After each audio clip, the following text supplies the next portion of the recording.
With FirstPoint USA, just Yep. give me what is your title, because it's a big one. Yep, so I'm the talent management consultant. Very important Yep. role, it sounds. Yep, so it is, yeah, no, it's been great. So I started back coming into the company in November.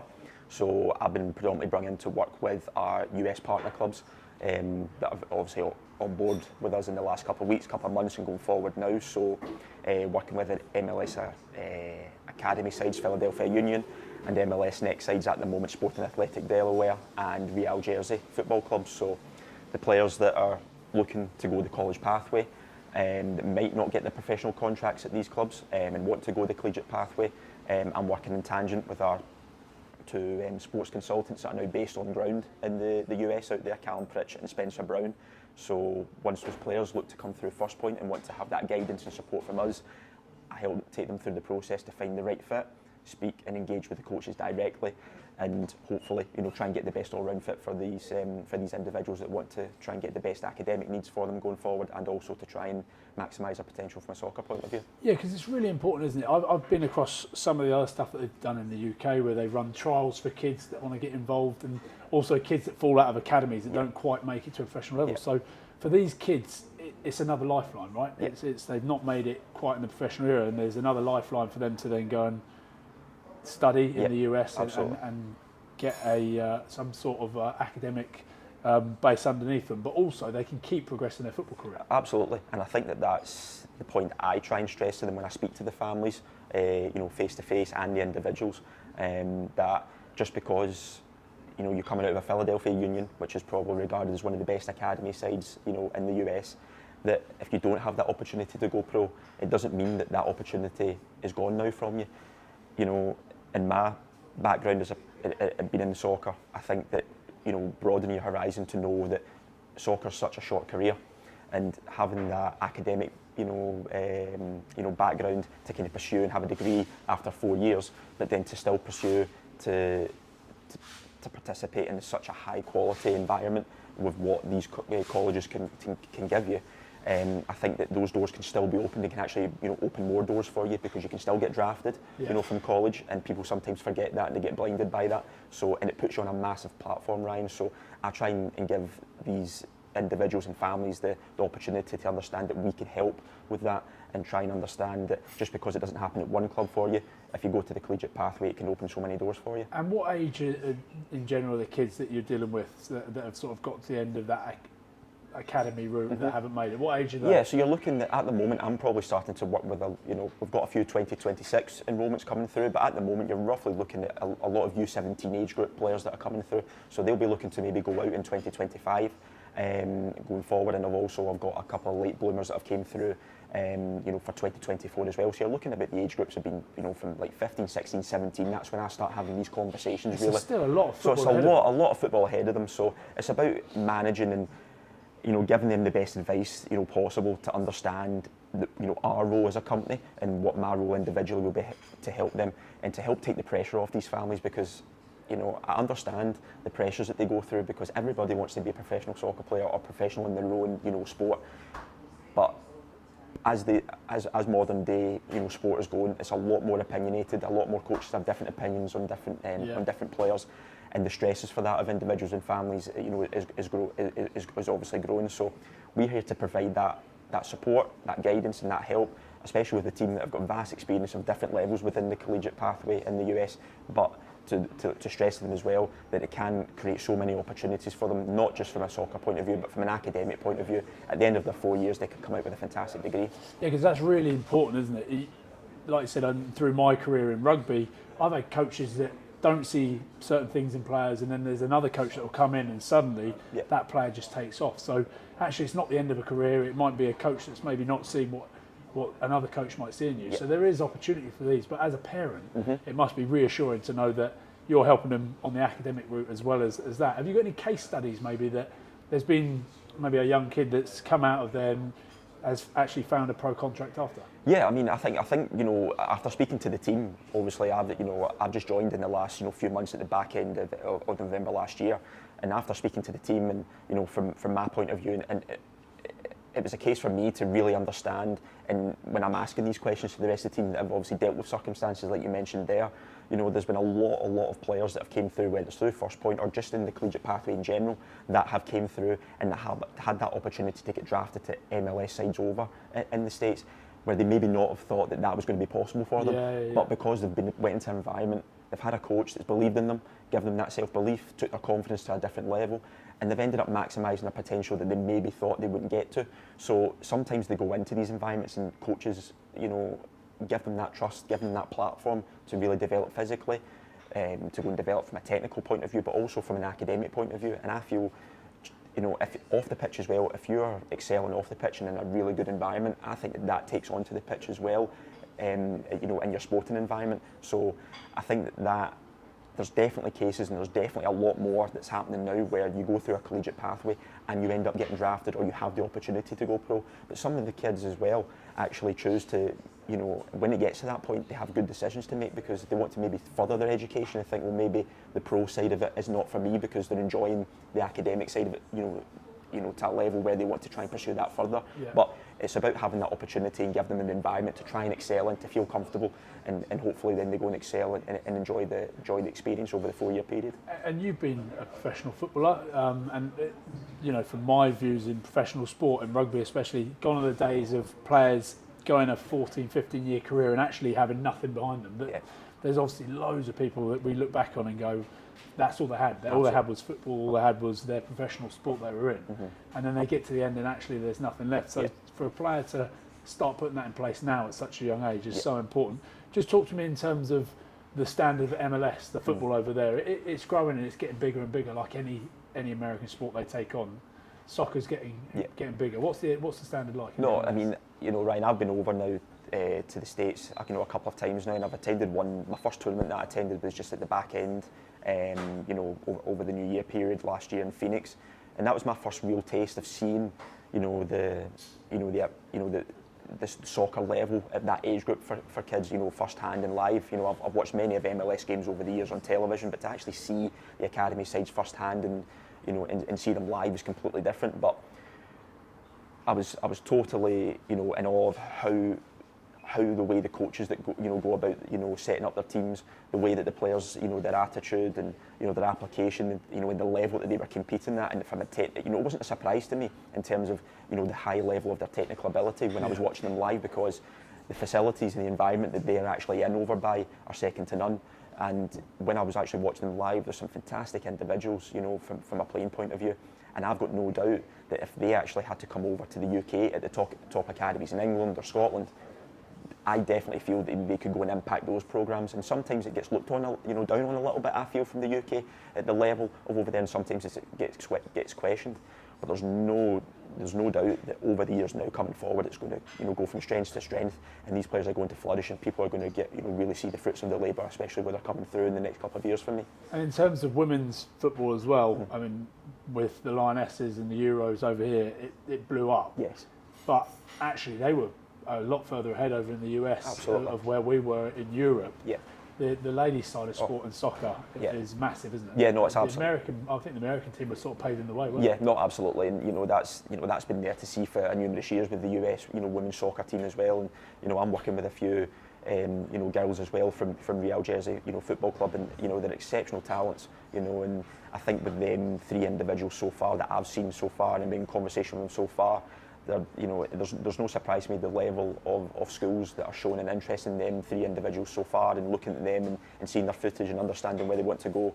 I think they've got a real opportunity to go and excel, in the right environment. They come from a very good academic background as well, so I think the combination of that, I think that they're only going to go from strength to strength, and women's soccer is definitely going to be on the up, and especially in the US, and I think that that's going to filter as well back into the UK as well. So definitely from the women's side of it, that's going to go from strength to strength over the years as well.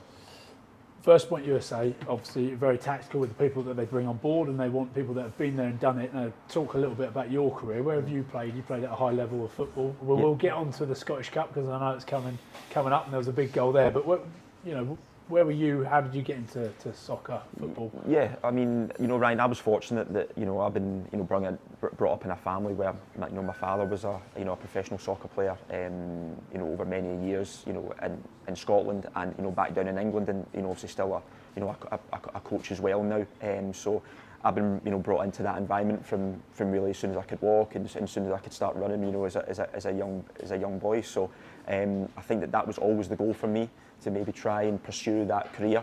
And I was never shoehorned into it. I was just my mother and father give me the opportunity to try and explore that.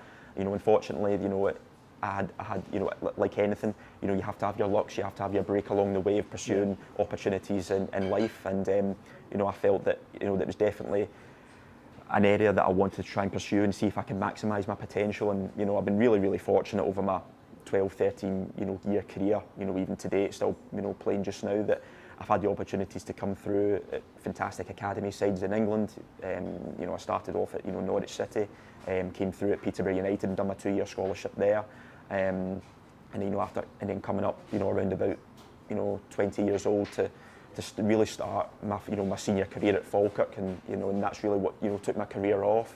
Ended up going back down to Plymouth Argyle for a period in League One in England. So I've had a really good vast experience between England and Scotland over my 13-year career so far, and taking that forward now, having the opportunity to come into a company like FirstPoint.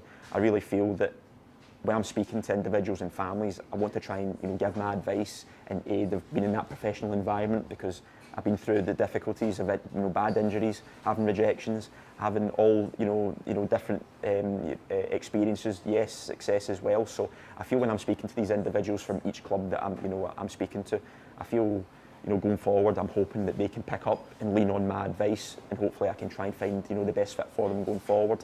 Again, I never went through the collegiate pathway, but I feel hopefully me coming into the company, I try and give a different spin when I'm speaking to families and individuals from my professional point of view, and speaking to coaches, because I can understand the pressures that coaches go through with their recruiting process, and obviously how it feels for individuals as well, trying to find the right soccer programme and academic programme as well. So I feel it's been positive so far. A lot of learning that I've done from different sides with the team, which have been fantastic with me over the last couple of months, and I'm really looking forward to seeing how it goes over the next few months as well. Is the biggest thing you've had to learn to say soccer, not football?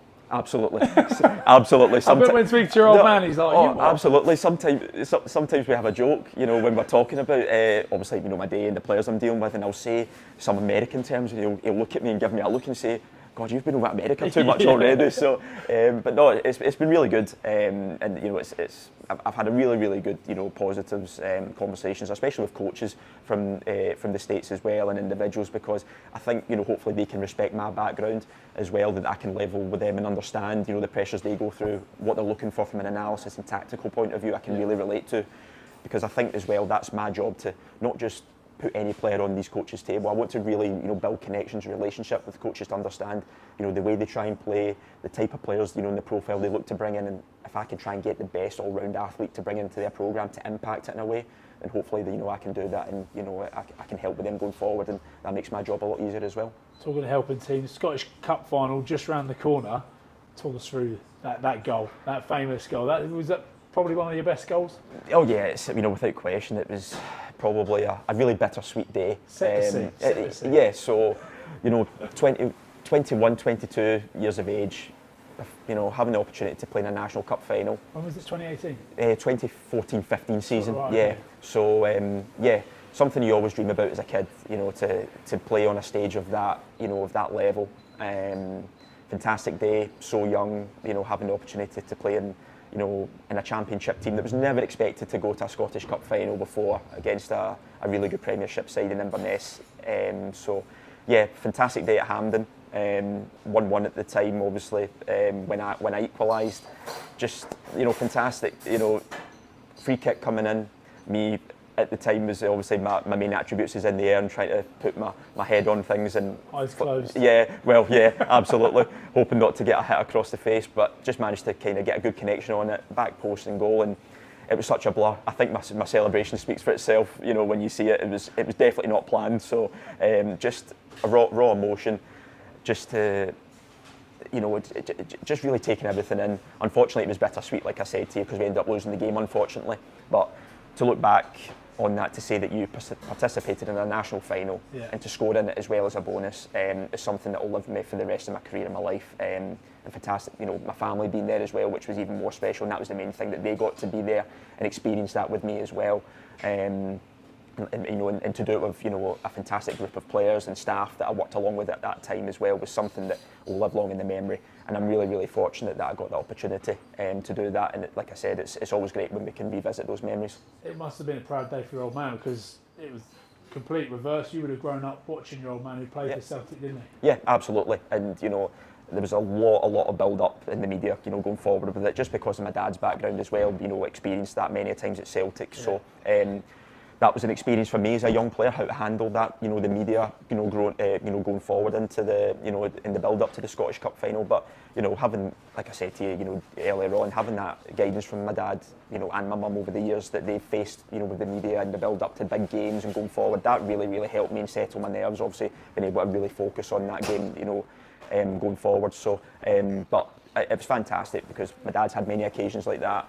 And obviously for myself to experience it, it was fantastic for him to hopefully see me, you know, in that, you know, high pressure environment, to go and, you know, score, participate in it, and always, you know, look back on it with great memories. So fantastic for the family, and always great to revisit that when I'm having conversations about it, for sure. Yeah, that's nice. You've pretty much covered everything, I think, the way you've described your time over in America. But if you could give one piece of advice, I guess more for people over in the MLS at the moment that aren't good, you know, thinking, listen, this is getting to the end and I'm not quite going to make it here. What advice would you give to some of those kids in those academies to then want to look into a career in the scholarship route? Yeah, first of all, I think as well, you know, if the professional contract is not going to be there for you at your particular club moving forward, I really think that they have to take that, you know, as a positive as well, because there's so many doors that the collegiate pathway opens for you, not from just, you know, a soccer point of view, but to go and get a really, really good education, which is going to take you further in your career and your life moving forward. Because, like I said, the soccer career is so short. And if anything, it opens so many more doors to many more opportunities from a pro point of view as well, because of the MLS draft. And I know the MLS are starting to really, really take note of that and really delve into the collegiate pathway and the programmes to look at the talent and the gems that are coming out of these programmes. So I really think that is something to be excited about and have that opportunity to really know that those doors will be open for you if you do go in the collegiate pathway, because the facilities that is on offer at these programmes, the coaching environment, and just everything as a whole, and the experience, you know, is going to be so valuable to you going in the long run.